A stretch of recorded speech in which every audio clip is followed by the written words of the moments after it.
Hi, middle-aged gamers. Welcome back to another evening and morning full episode of gaming news, gaming stories, gaming thoughts, and discussion. Today is a fun-filled week, right? It's Black Friday week, so wherever you are, you're probably shopping or thinking about stories. Today, the Steam sale just launched globally, worldwide. So if you're a PC gamer or you have a Steam Deck or one of the lucky, awesome new Steam OLED decks, this is definitely the time to stock up on your game collection for next year. Fill up the backlog as a middle-aged gamer. But let's fill up our backlog of stories and start off with Adam's story first.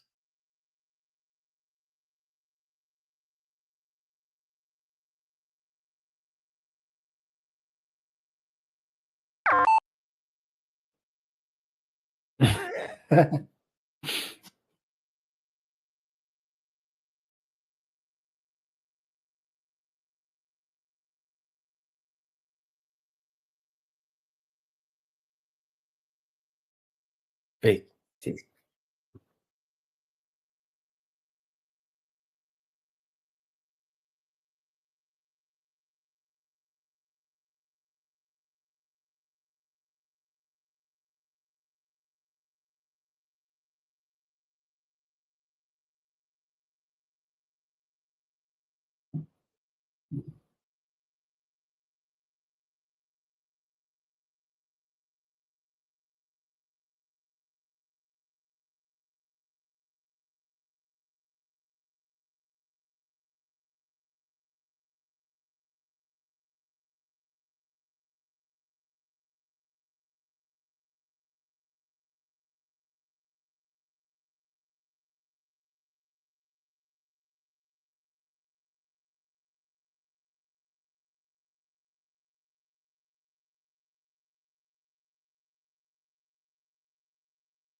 Any thoughts, Antoine?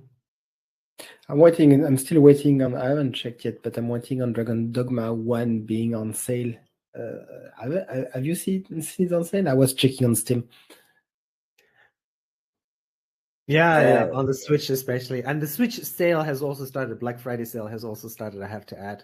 I'm gonna check, and before I can get hyped for the further iteration, I need to get hyped with the first one, and I need to catch up. Yeah, I'm curious. I'm pretty sure it's on sale on the Switch because that game is, I think I bought it at $10 on sale. Oh God, it's cheaper. It's $5 on Switch at the moment on the US store. Really? Yeah. Nice.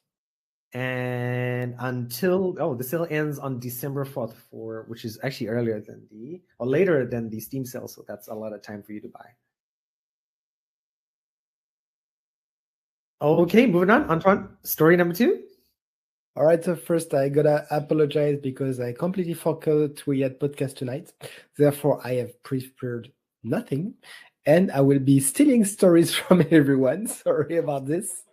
And Korean prepared a talk about the Steam World Build, which is actually fortunate because a while ago, and you still find the video, maybe we'll put the link somewhere, but it's on the channel. I did a demo of Steam World Build, which I remember perfectly that it was very charming.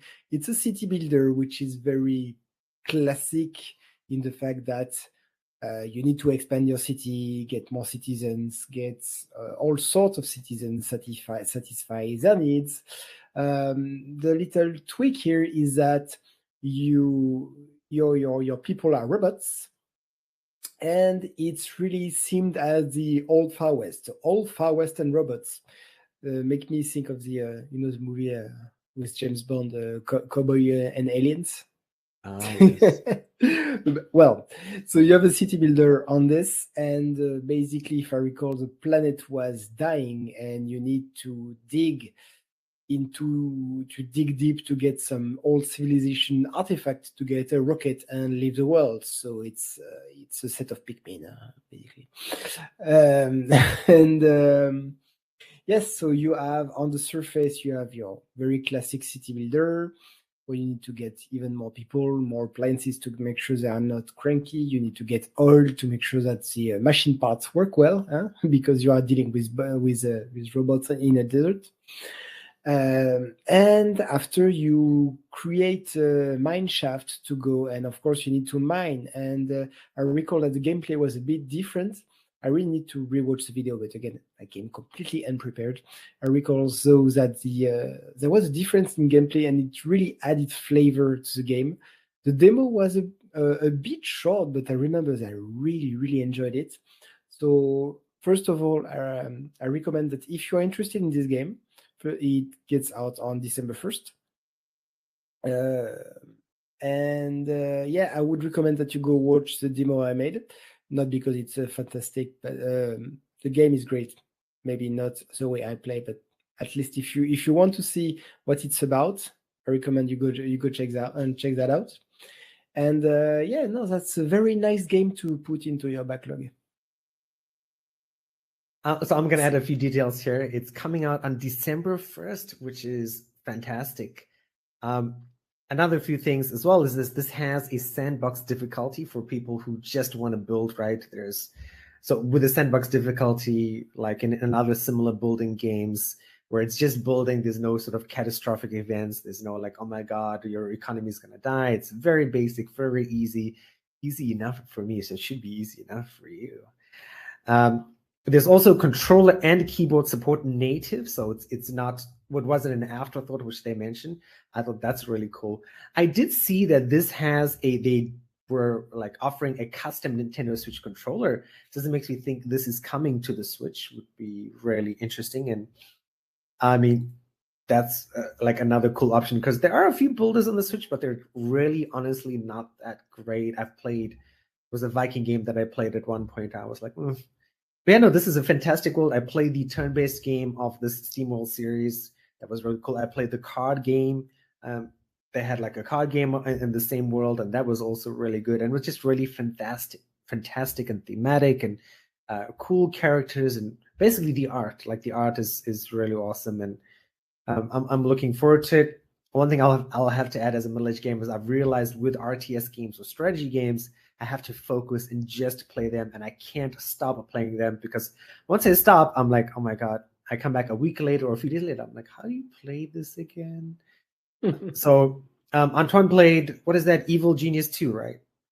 Yes, but honestly, I wasn't super hyped. It was fun for a while, but for this game, really see it as kind of Ano, the Ano series. I don't know how you see it, but in Ano is don't know if you can say it in English, like a gas factory. It's you have to have this field to make this work, to make this work, to make this work. It's a very long supply chain. It's never ending, and then you have to move to another map to carry some spices from the new world back to the old world, etc., etc. That's a massive management. This is really some Anno light game, right? Some kind of builders that you can actually enjoy and put your brain to the side and really relax. Anno is not relaxing, not to me. It's fun, not relaxing. This is, and in the same, if you like this kind of game, in the same vibe, on Xbox Game Pass, and played and finished the Airborne Kingdom, which is same, a city builder, which is very relaxing, excellent, short, 15 hours max. And if you want to go for after that, there's kind of a more difficulty level. Sorry, I digress to Airborne Kingdom because it's a very good one, but the difficulty is that you have your kingdom in the air, of course. Therefore, you need to send planes down on the ground to get food and water and things. And it gets difficult, for instance, at the end when the story is finished. I'm going to spoil, but it's a very short game, you'll see. You can go to the very north of the map, which is all ice, no water, nothing. So you really need to be completely self-sufficient if you want to go into there. So that's how they increase the difficulty, and it's really organic. And even though you should think it's difficult, it's not, because at this point in the game, you should already be self-sufficient. Therefore, it's just fun. It's just a fun way to extend the story and to add this little bit of difficulty, because of course you get more people, you rescue people from the ice, but you can't get more food and things like this. So this is the kind of games which are very relaxing. I don't know, likely I think Rian, you will agree with me. That's a kind of a game which you can relax, 15-hour stops, and it's just lovely. Yeah, and I totally agree with you. Like my biggest regret with Evil Genius was not finishing it because I enjoyed the start. It was just that's why I always like I make a note to myself now. I'm like, okay, if I play this kind of game or any game in general, I gotta really button down because if I try to come back to it later, I'm just gonna bounce off it because I feel like wasting time trying to remember how things work. Like I came back to the Steam World like card game. I think months later, I'm like, oh, I played it for like 30 minutes. I'm like, no, this is not fun anymore because I know I'm totally screwing things up. But yeah, no, I totally agree with you. These games are very accessible. They're definitely light versions of popular games like the NO series. And hopefully people will give it a chance and they'll buy it. And the guys behind it, Thunder or something publishing, will make a second series of the games. The only usually you can rate how good these games are by the fact that you need to make it interesting all along the game, no matter at which point of development of your city you are. And this was the problem of Evil Genius 2. It was very fun at the beginning, quite fun in the middle, frankly boring at the end, very repetitive. Which you don't have in Urban Kingdom, and which I really hope that this Steam World build is gonna be, you know, nice, or as good as it can be. Cool. I didn't even make it to the middle. I think I played it for like 4 or 5 hours, and then I'm like, oh, and then something else came out. I'm like, okay, I'm gonna stop this and I'll come back to you, and I Not never very did. long. I think it was 20 hours tops. Well, that's long for me these days. 15, 20. 15, 20. I think it was, if I recall. Yeah, I it has to. I don't know. Anyway, okay, my first story is, of course, me being a materialistic shopping person, is about Black Friday again. And I apologize, but if you're a collectible person like me and you like Funkos, or you like DC Lego, or you like Star Trek figures like that, now is the time to buy all of that stuff. And it may look weird, right? But yes, lots of people still collect stuff. I'm a big Batman, Green Arrow, Star Trek fan. Um, and I don't know why it's so weird. Like you come into your place and you look at the collectible stuff, and I like even like looking at Adam's Gundams in the back over there. And when I was browsing on Amazon since last week, I'm like, oh, Gundam. And I sent Adam a link, and he explained to me what is MG and HG, which I was like, heavy gun and machine gun, but it's totally not that. I know, no, of course, Adam told me the real thing, but I was like, oh, cool. I didn't realize they can only think of the Chinese word, which is like a funkai. Yeah. So there's so much stuff on sale, and Nintendo is becoming more and more popular with Super Mario Bros. Wonder, which was released, the Mario movie. The go back to last week's show or last week's show where Antoine talked about live action Link. So there's loads of Nintendo toys on for sale. If you're watching the video on the live stream at the moment, right, that is a cool Nintendo Mario game that your kids would like. Or it's a game you could use if you're a teacher, or you're like a summer camp teacher or a winter camp teacher, or like whatever kind of person you have, and you want a game to play with people, and it's very simple, very accessible. Well, there's loads of toys here. Like there's that very famous Super Mario racing car game. There's the like collectible Mario and Bowser dioramas that you can, depending if you're one of those people who has the box and never opens it, like all this stuff here, it's never been opened, and I will never open it until the day I die, just because I don't know why. Actually, there's just a reason, but I don't want to open the box. But some people open the boxes, so lots of selections of Mario toys for yourself if you're a collector. Even if you're not a collector, for your kids, if you're buying gifts for nephews and nieces, or if you're just collecting for yourself, there's amiibos as well, right? If you're a Switch person and really, really like, there's some stuff is like at least 30% off from what I've seen on Amazon. To have a look at Amazon, let me remind you again, right, that Amazon is available in South Africa, it's available in Taiwan, it's available in most of Europe, I'm pretty sure, if not all of Europe. So it's available wherever you are, most likely.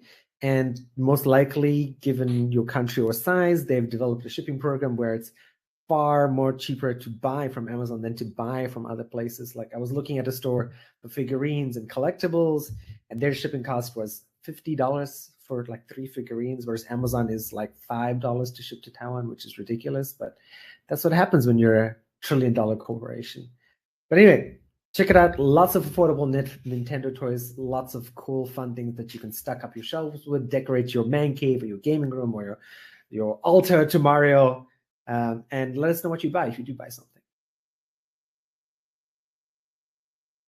All right, we're going on fast, which I love. That's more videos to do. All right, Adam, story number 2.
Yeah, just checking on my Steam page. I do have access. Sorry. And it's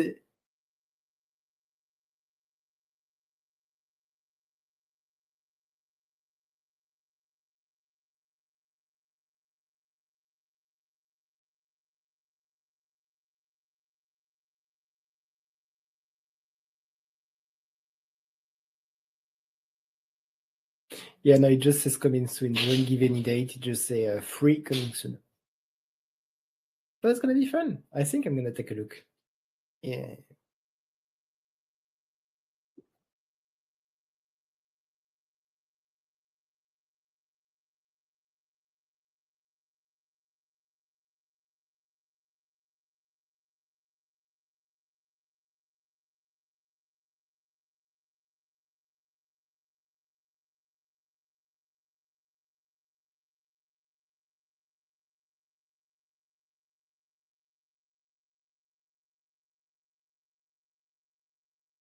I think they How have to short? do that, right?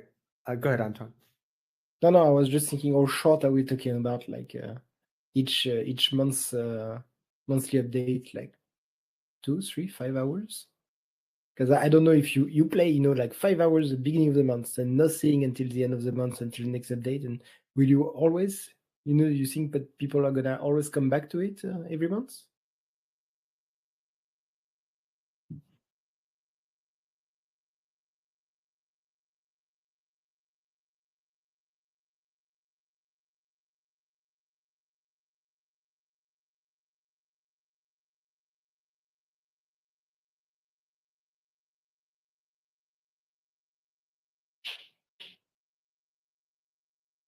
Okay.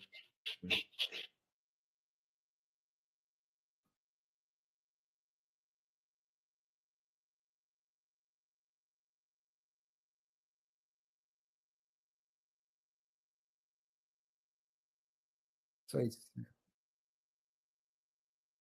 it's really for the Steam Deck rather than your PC then.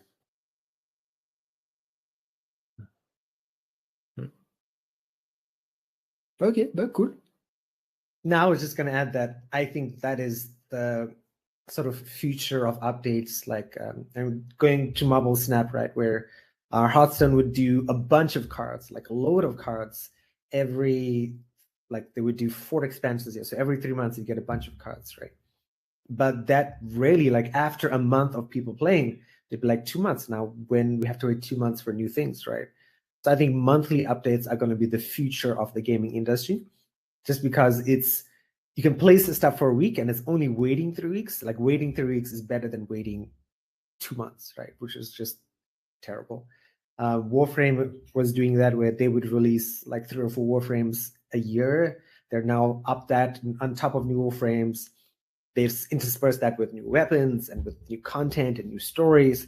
So throughout the year, you're always getting something on a weekly basis from Warframe, which is, I mean, what short attention people like me actually need. Because like and that's what you need, right? You need to justify that to investors to say, hey, like any social media platform, it's DAU, right? Daily active users. And if your daily active users are down, you're like, what are you guys doing, right? You're not making money. Sorry, we're pulling out our money because you're not making money and we don't want to risk it. So I think that's good for Final Fantasy. I mean, I hope they can continue the content in perpetuity, but you guys will know better.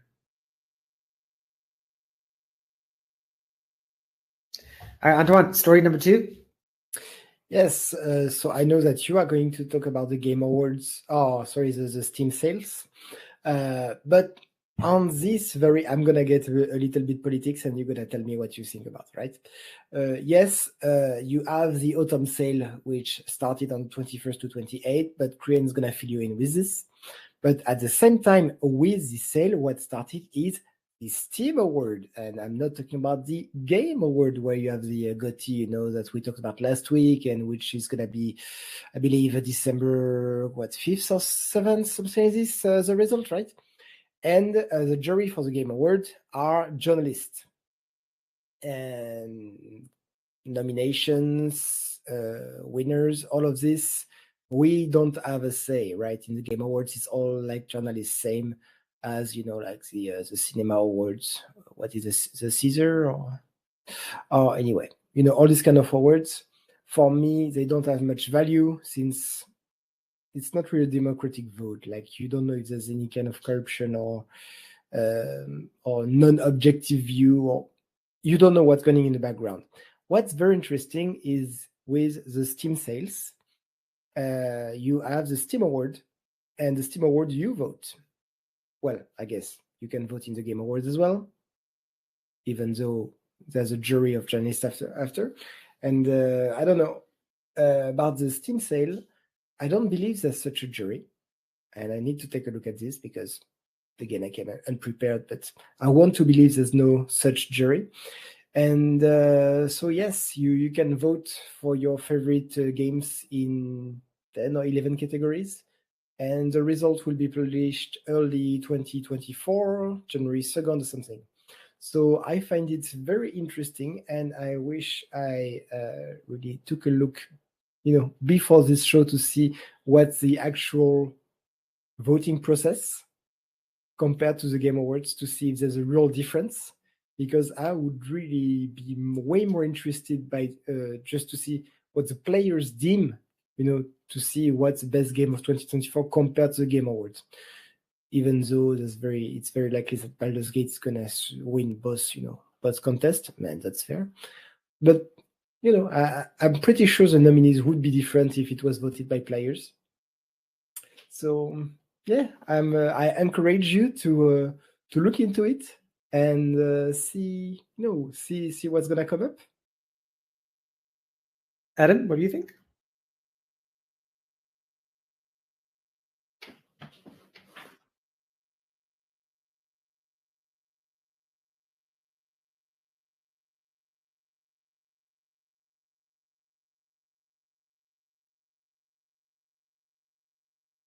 Review bombing are stupid.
Yeah,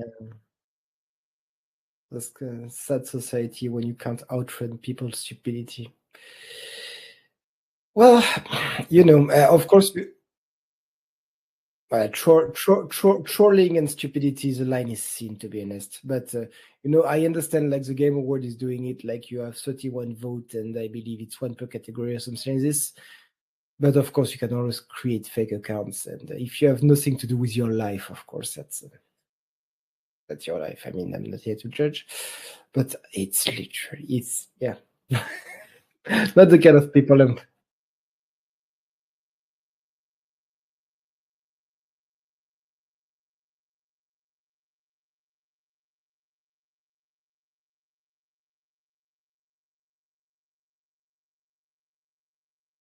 Mhm.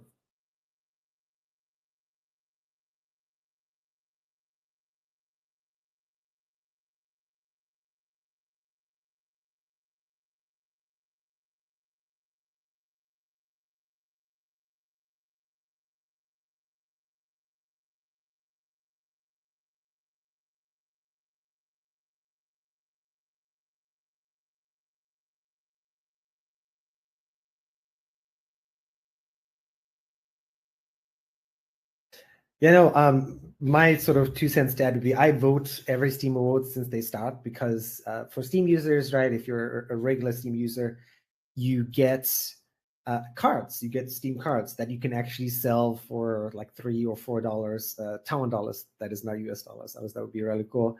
Uh, but yeah, you can sell these Steam cards and make some money off them. Or you can just keep them because the art is always really, really good. Valve has some really, really good artists on there.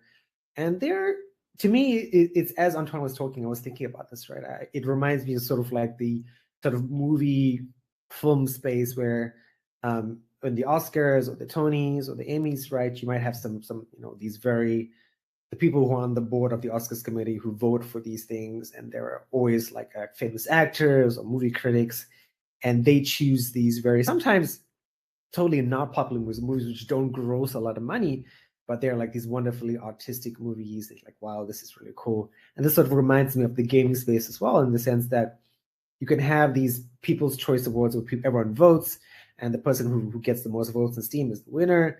And then you have the Game of the Year awards or other similar award ceremonies where it's these select group of people who sometimes can choose like the indie titles, the titles that nobody expects, right? And I think maybe that's the balance that the world has at the moment, which is that you do have a chance to vote for something or people can just vote with their votes, right? Like sometimes people, like you always see the headlines, I see it on my Google News, like, hey, this box office bomb is doing #1 on Netflix at the moment, right? Because you know what critics like is often not what regular average Joe and Jane's like.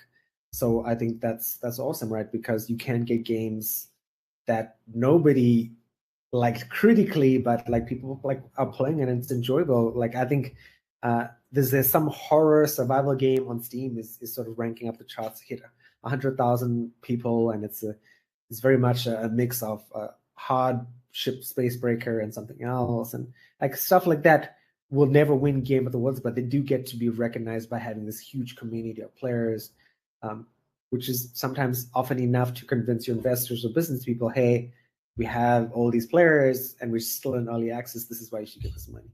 So I think it's an interesting dichotomy, I guess.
Yeah. But at the end, you always refer to the GOTY, which is the Game Award.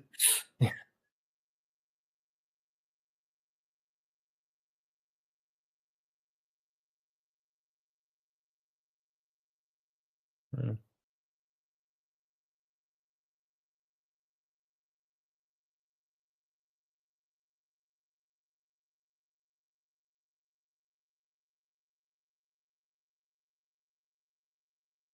Yeah, that's me there.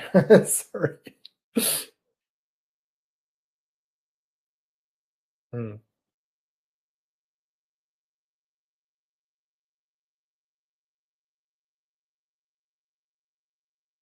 Okay, moving on. My second story, I guess I have two stories about Steam today, but the first one is going to be about Steam DB or Steam Database. So you're probably wondering, like, oh my God, I spent all my money in Thanksgiving, or I'm going to spend all my money in Thanksgiving. I have nothing left over for Christmas or something like that. Or I spent all this money on the Steam summer sale. So with Steam DB, right? And I only found out about this a few years ago. Their website, which accurately, emphasis and accurately, tracks every single Steam sale every single year. And they have data going back. I mean, my Steam account is like 16 years old, something like that. It's really old. And they have data going back years and years. So they can accurately allow you to plan, like, hey, these are the sales. This is when I'm going to spend my money. And on top of that, right? So they have events as well. So if you're looking on steamdb.info/sales/history, they'll talk about different events. And Steam recently started having events like a VR event. I know in Taiwan they had like a Steam China event, even though Taiwan is not part of China, but they had sales from Chinese developers, etc. So there's stuff for you to keep track of there. There's also the very famous that became very popular probably like 3 years ago, where you can calculate the value of your Steam catalog. And that's something you can only do if your Steam catalog is open and public. So if your Steam catalog is private, it's not available, right? So like, but I did have a look at this yesterday. I'm like, oh, I have 364 games that are personally my own on Steam. And I think plus this Steam family sharing, which is why I have like 600 or so. But yeah, they allow you to do it. They have their own Steam charts as well. So you can check out what is popular. If you're looking for game ideas, like, I want to play something popular, you can check out that horror game that I was talking about, a horror survival game. So it's really an essential site for any sort of PC desktop gamer. I mean, even if you're not a PC desktop game, if you're looking for something to buy for your husband or wife or boyfriend or girlfriend or significant other, this is a great place to start to do some research. Say, what is popular? Let's buy this game for my husband or my girlfriend because maybe they might like it because it is in the top 10, right? So definitely keep that in mind. And yep, short and sweet, keep SteamDB bookmarked in whatever your everyday bookmarks is. I have an everyday bookmarks folder on my Chrome desktop, and it's something to check out every now and then, or especially if you're a content creator like Adam, Antoine, and I, for news and stories and so forth. Yep. Cool. Okay. Story number 3. Yes, sir.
That's a great news, actually.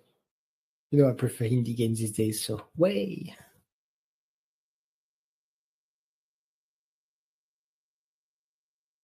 Yes, monetary trouble, but we talked about it in the previous podcast if you're really interested. Which one was it, though? No clue. A bit older than that, I think. I think it's not going to change the. Yeah, no, I don't think it's going to change the fate of Unity. It's cool.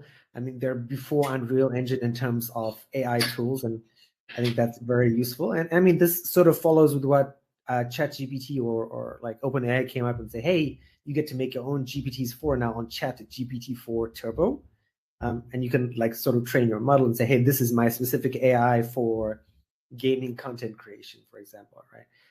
So I think this is something that, I mean, everyone's going to come out with. Unity is definitely awesome because they were first and they came out first. But I think it's after they made that misstep, I don't know. I shouldn't say I don't know. I don't know any developers personally, but I can't imagine many developers would be like, hey, I'm going to trust Unity again because there is that worry about that fee model and about the constant pressure of, hey, we need to make money. We need to justify this to people, to our, interested parties. That's why. So it's interesting. It's wonderful. It's awesome. I'm all for technology moving forward, but I don't think this is going to change the fate of Unity as a development engine. No, it's just going to help a few indie people, which is always good. Yeah, no, I think it's going to help anybody who, especially like new developers, doing stuff faster is so much nicer. Like one of the cool things now with GPT-4 is like sometimes for work I'd have to look at an image and say, what do I say about this image to make people interested? But now with ChatGPT-4, I'm just like, hey, look at this image, come up with some copy ideas, like social copy ideas that I can use to describe this. And it's the same like with Adam's thumbnails. I can put Adam's thumbnails for our Mag episodes into ChatGPT-4. It will analyze like, hey, you can have this copy or this copy or this copy. And I can take one of those and then edit it. I'm like, this is pretty much easy. And I don't have to come out anything from scratch anymore, which is just like what Unity is doing, which is awesome. Okay. Antoine, final story of the day. We're moving super fast. Yay. So in my little rambling just before we started the show, I saw one rumor which looked fun for me. It's about Mass Effect 4. I'm, like many people, a big fan of the original Mass Effect trilogy. I'm maybe more than some people. I really liked Andromeda. Maybe because I came a bit late and I didn't have all these texture bugs and stuff like this, but I found it very fun. And here, Adam, maybe you can confirm to me, but because honestly, I played Andromeda not too long ago, but that's already like 3 or 4 years, and Mass Effect a long time ago. So honestly, I can't remember everything about the gameplay, but one of the main critique which was made to Andromeda is that it adopted more of a gameplay like Dragon Age Inquisition, and I never played Dragon Age, so no clue. Did you guys play Dragon Age? Do you think it's a fair comparison to say that Andromeda is way more Dragon Age Inquisition rather than the old Mass Effect? I'm asking this because that was one of the critiques which was made of Andromeda, and therefore apparently the developers heard you, and the rumor, hopefully that's more of a fact, but they decided to come back to a gameplay which is more like the original Mass Effect trilogy, which is quite old. So of course they're going to be changed, right? They won't just copy and paste what they did. But yeah, basically they're going to return to the what they call the franchise classic format. And it's a decision to move away from the open world gameplay to help, go back to the feel of the old game, which is way more story centric compared to here's an open world, do what you want. Which, for me, both work as long as the story is good. And I was actually quite okay with Andromeda, and I would have taken an Andromeda too. So if they want to do it at some point. But, and the thing is, with Mass Effect 4, I can't say they tease because it's complete rumor, and we can't really agree with this, but they kind of tease the fact that Shepard would be coming back in some one can't recall of the ending.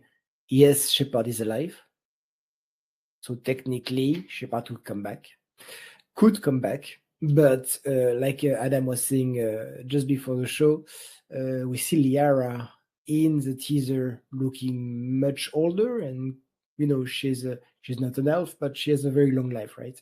And therefore, but this time, Shepard would be already dead. Like she he slash she, I never know how to say that, but would be too old or just dead at this stage. So the new N7 character would maybe be a new one. We don't know. Tell us what you think. Tell us what you think. Tell us what you like.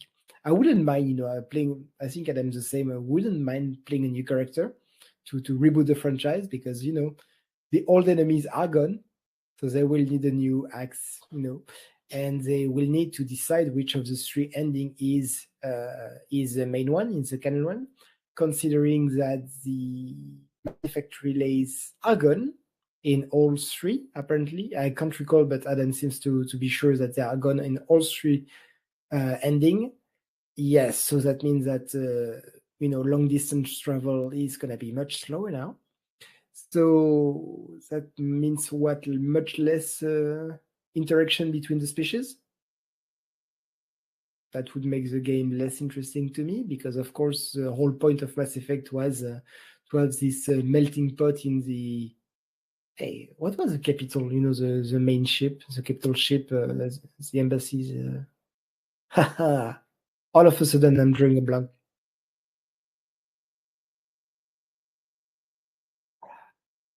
Not the The big ship, the big station.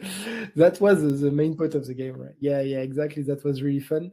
Therefore, no mass relay, no Mass Effect relay means no fast travel. Therefore, no more embassy in the same ship. We'll see. We'll see what stories they come up with. I believe it's BioWare, right? Yeah, BioWare is. Yeah, it's an extremely good studio, one of the best, and I'm sure they're gonna come back with a very good story. And once again, I'm not that critical of Andromeda. It was a good game. So just happy that the Mass Effect is coming. Everything is rumors. I'd say don't wait for it in 2024. Although I'd love it, but that'd be a big surprise, at least for me.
Mhm.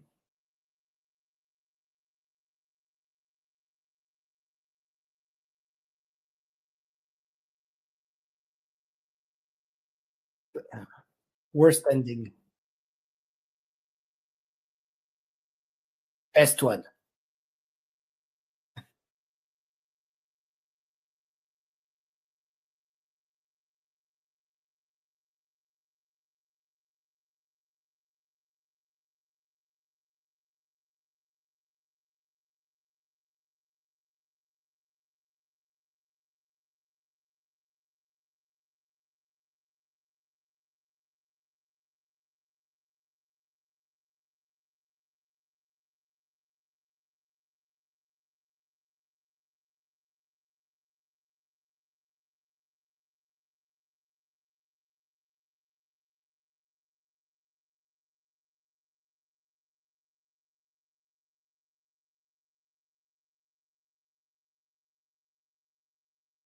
Agreed.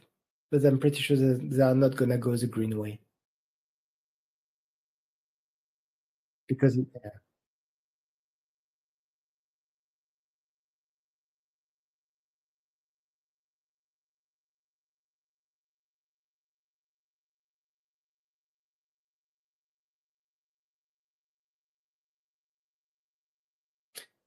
Mm. Action, story-centric, yeah.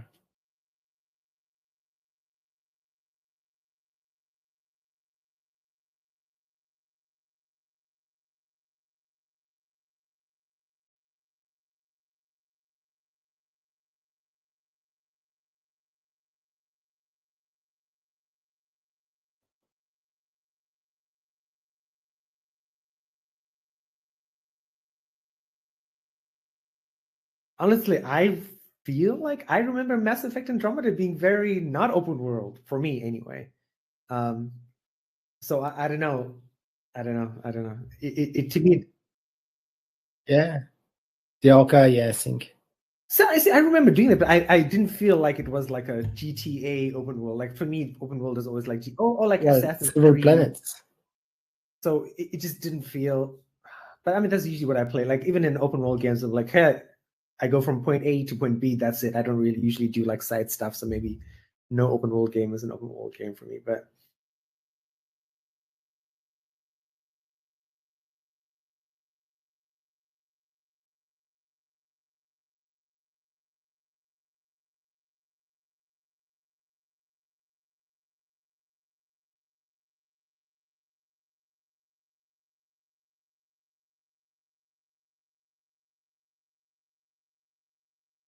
Mm.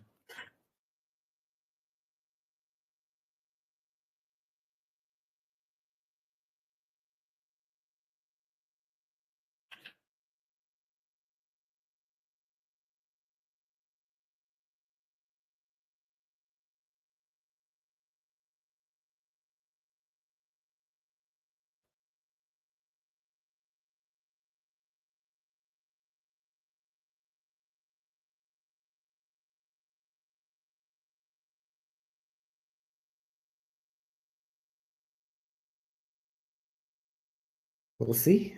Hopefully, I have time to play it when it does come out. Okay, I'm going to run up today with a story about Steam sales and where you should be spending your money. So I'm just going to remind everyone, if you're watching a graphic or set of graphics, now that I'm thinking about this video, is these are just the prices are in Taiwanese dollars, right? So Taiwanese dollars, a good example, like in Taiwan, people always like 30 Taiwanese dollars to $1 US. It's actually 31 as of yesterday, if I'm not mistaken. So these are just also my lists. So these are a mix of not really RTS, sort of turn-based strategy. And this is just a selection. Like you've probably heard me talk about my Steam list. It's 124 games long. So of course I could not take that would be like 10, 11 screenshots, right? So that would take forever. And I'm trying to drive Adam crazy with including all those screenshots on one stream. This is just a selection. I'm just talking about these games. There's a ton of games on Steam. I don't know why I said Steel. Make sure you getting your Steam emails. Make sure you're checking that they're not going to your spam folder, because those Steam emails do say, hey, these are the games that are on sale. And usually those games are the games that Steam knows, hey, Korean, you've played these games recently. These are the games you probably want to buy next, right? So like for me, right, I got my Steam email this morning. It said 16 games of the 124 on sale. Actually, there's a lot more on sale, but it gave me the selection of the games based on my recent play that I would like to play the most. So definitely keep that in mind. But without further ado, some of the games I'm talking about today are Weird West Definitive Edition, right? So Weird West is like a kind of sci-fi, but like a steampunk West turn-based strategy game. It did not receive the best reviews, honestly, but I mean, at these current prices, why not pick it up? It's 172 Taiwan dollars, which is about like what 35, 6 US dollars. So really cheap. If you're a turn-based XCOM fan like I am, I love XCOM games. I love turn-based games. Really good thing to pick up. Next is the Tenants, which is I played this game when I first got my Switch, which is about building apartment buildings. Again, this is sort of like a similar, like very toned down version of The Sims or The Sims 4, where you're just building an apartment building and you're keeping tenants happy. Again, super cheap, 186. So again, another that $6 price point. Hard West 2, again, also another turn-based Wild West strategy game. Yes, there seems to be a pattern here. Black Skylands, go back and check the mag archive of cool videos. Antoine talked about this before. This is a game that I'm waiting for it to come to the Switch if it's not already there. And if it is there, I'd rather buy this on the Switch because I feel like pixel games are better on the Switch. Traveler's Rest. Traveler's Rest is another Stardew Valley-esque farming, relaxing, cozy game. Also really, really cheap. This is 200, so that would be $7 on $7 US. And this one is early access, so it's not completely out, but I've heard really, really good things about it. The last game that you might be seeing on the picture is something called Escape Simulator. So if you're in a situation like Antoine or like myself, right? Or even Adam, we're all in the same situation where perhaps you play games with your brothers or other family members or friends, and you're looking for a game to play. This might be a cool game. Or if you're a fan of escape rooms, like I've done escape rooms with my brothers, and I love them. They're so cool and interesting. Especially it works better with people you're really close with, because I did them before with a disparate group of friends, and that was a horrible idea. But this is like an escape room on a computer, and it's still got that thinking element and still got that like really fun element of communicating and talking and like, okay, this is what it says, this is what I do. I will also mention for gamers, right, there are escape rooms in a box, which is also really, really cool. They got some really elaborate, expensive ones. So there's also Jack in the Box games, which is not in this picture. Jack in the Box makes really, really famous games available on PlayStation, available on Nintendo Switch as well. Those games are on sale. So if you're looking for games to play for Thanksgiving or for the Christmas season when families coming over, those are really, really good deals. So you can pick them up now. Also, remember, there will be Christmas sales for Steam, Christmas sales for Switch and PlayStation, I'm pretty sure as well. So after this initial sales season, there's still going to be another sales season. And I'm going to speak more to that. But yeah, lots of games on sale. Think about what you want to spend your money on. Think about what you're looking for to play in the next year. Think about the new games coming out next year. And keep in mind that we will have a special episode on December 13th, where the guys and I will talk about games we are looking forward to in 2024. So if you're looking to write some things down, keep your mind on say, okay, I'm allocating $300 for these AAA games coming out next year, or $300 for all these indie games coming out next year, right? Keep that in mind. And then that's it for me for the final story for today. And I just checked, and Dragon's Dogma, is it the first one, Dragon's Dogma Dark Horizon? Dark Horizon?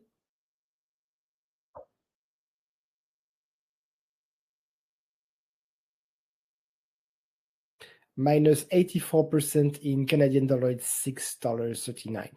Therefore, I'm going to buy it right away. Let me know what you think. Let me know if you can make it past all the old age stuff that they do with it, because I can't. That depends. We'll see. On some games, I find it okay and even cute, to have the old gameplay. On some, I'm like, oh no, I just can't. No, thank you, but... So if you make it past, I'm going to feel really bad. And if you don't, I'll feel vindicated finally. Therefore, if... Yeah, please get Katamari on the stage and tell me too, because that really, I'm like, I watched videos of it. I did my research. I read reviews. I listened to Adam talk about it for 2 years, and it still couldn't do it. Therefore, if I can do it, I'm not going to mention it because I don't want to make you feel bad. No, it's good. No, then I know. Then that will force me to give it a try again and reinstall it at some point again on the Switch. All right, gents, last 60 seconds each. What's the gaming looking like for the next week? We'll go Antoine first. I'm of course playing my Football Manager, and I'm starting to lose therefore because I went up one division, so it's starting to get much harder. And I think I'm gonna play Dungeons 4, because Dungeons 4 was released for free on Xbox Game Pass. Dungeons 3 was extremely funny, so I expect the 4 to be at least as funny as it was. And yeah, it's city builder, dungeon builder, where you go up to the surface to destroy the heroes, the good guys' bases, because while you build your dungeon, heroes are gonna come and try to destroy the core of your dungeon. So it's multiple gameplay. It could be quite tough. Very fun when you play with 2 players. One build a dungeon while the other destroys the above. So no, very very fun game, and very likely I'm gonna do this. Either that or Dragon's Dogma, because you said Dragon's Dogma is quite short, so that could be something as well. Yeah. All right, Adam, 60 seconds. What happened to Persona 5 Tactica? Because I saw you playing Neo. Yeah, because I thought you were going to be playing that because I saw you still streaming Neo.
I'm trying to mute it. Yeah. Yeah, sorry. Yeah, finished Neo. I mean, I was saying. For all the Do one not who are finish watching, Neo. Become a real middle.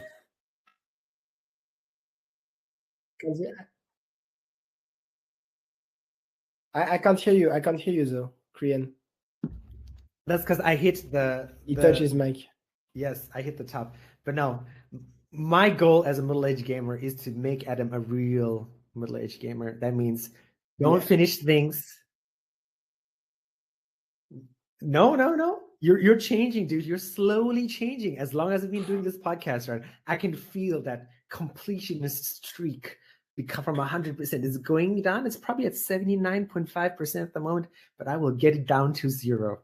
And then He's trying to eventually corrupt you, mate. Be careful. it's gonna happen. It's gonna happen. I've worn you down to 79.5%. It's gonna go down.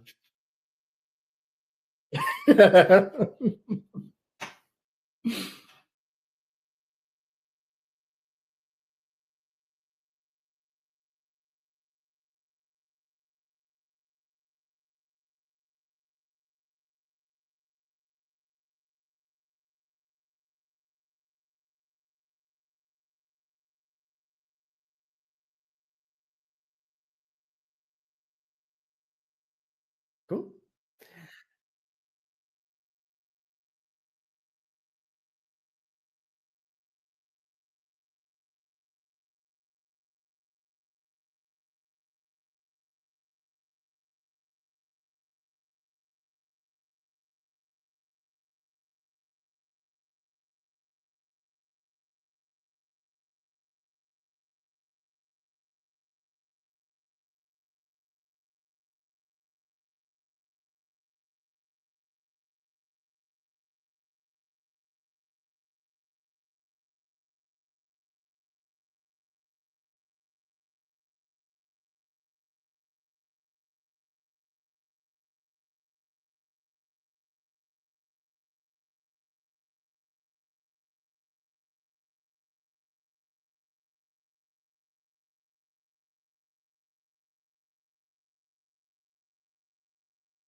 Nice.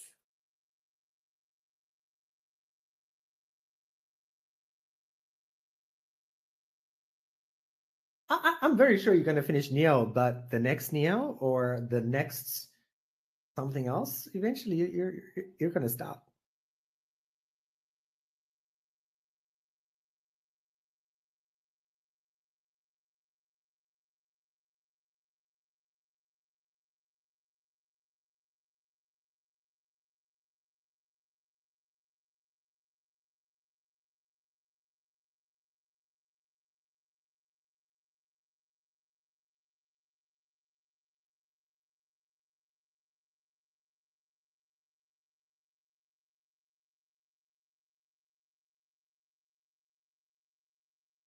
Okay, and on that note, we have to call today's podcast to an end. I hope you guys enjoyed the stories for today. Let us know what was your favorite story.